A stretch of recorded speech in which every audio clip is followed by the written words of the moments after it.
Imu-sama himself has shown up to Elbaf claiming to annihilate everyone using the powers of a god. With Gaban gone, there is literally no one in the Sun Realm who can go against these gods' knights. However, something interesting happens to Gunko. As Colin screams for his father, Gunko sees something in her memory. A flashback to her own father who looks to be hurt and she's screaming for him. The crazier part though is that Brook is there with her on the panel right next to it, which when she was a little girl. Yup, no wonder Brook mentioned that Gunko looked familiar to him and he didn't even ask to see her panties. So is he her father? No, I don't think so. Before Brook was a pirate, he was born 90 years ago in the West Blue. Here, he was the leader of a battle convoy in a mysterious kingdom. That's where he learned swordplay and got his sense of justice. And back in chapter 1085, Brook casually mentioned that he's heard of the God's Knights, which makes no sense unless his kingdom was attacked by them. Just like Elbaf is being attacked right now. Gunko, well, she was probably a noble or a royal child and watched her kingdom fall. While her father was executed, she was screaming for him, just like Colin is screaming for his dad, triggering Gunko's suppressed memories. Back then, little Gunko found comfort in something simple: Brook's music. The same tunes he plays now as Soul King, she heard them as a child. That's why she flinches and froze upon seeing him. These two factors came together for her switch up. He's a link to her humanity, similar to how music makes us feel a certain emotion. The sight of Brook has brought her buried emotions and memories back. So why didn't she remember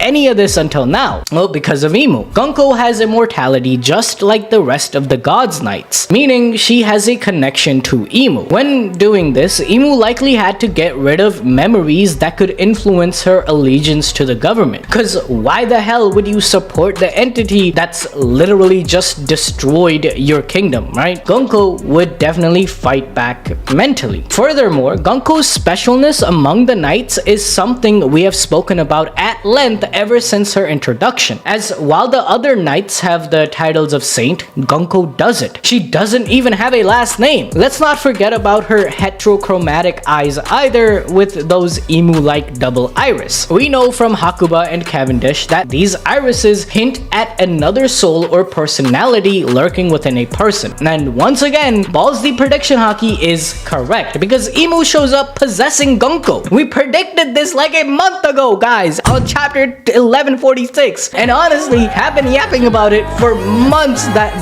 Gunko is Imu, okay? Because as we all know, Imu likely has the devil no me, because we saw that triangular Satan tail in his fight against Flame Emperor Sabo at the throne room. We can also clearly see on the mural that Imu is depicted as a devil with horns and all of that, so it makes sense that he would have the ability to possess the one who have made deals with him. That's how Imu's own immortality, which was given to him through the Ape Ape no Mi surgery, can be transferred around to his homies. They made a deal with the devil for immortality. Now, this possession theory brings me to another Balls Deep prediction. It's very possible that Imu is actually possessing Nefertari D Lili, because look at this picture of Gunko with a full blacked out face and everything. The vibe is uncanny. And now look at this picture of Lili. They look very similar. Furthermore, Gunko and the children are so important for Imu because I believe he only possesses those who have barely any haki or will, especially ones who have been brainwashed or their memories wiped like Gunko. So, or maybe she's a clone similar to Stussy who is regaining memories from the original now. That's why Imu can just possess Gunko instantly, while Imu didn't do that with the Gorosei even after their fuck up in Egghead to stop the broadcast. Finally, there's one more possibility for how Imu can take over Gunko like this. We have seen this being done by Law using the Ape Ape no Mi in Punk Hazard. Faibanji was inside of Nam, in a way possessing her, alongside all the others whose personalities were swapped. This showed us that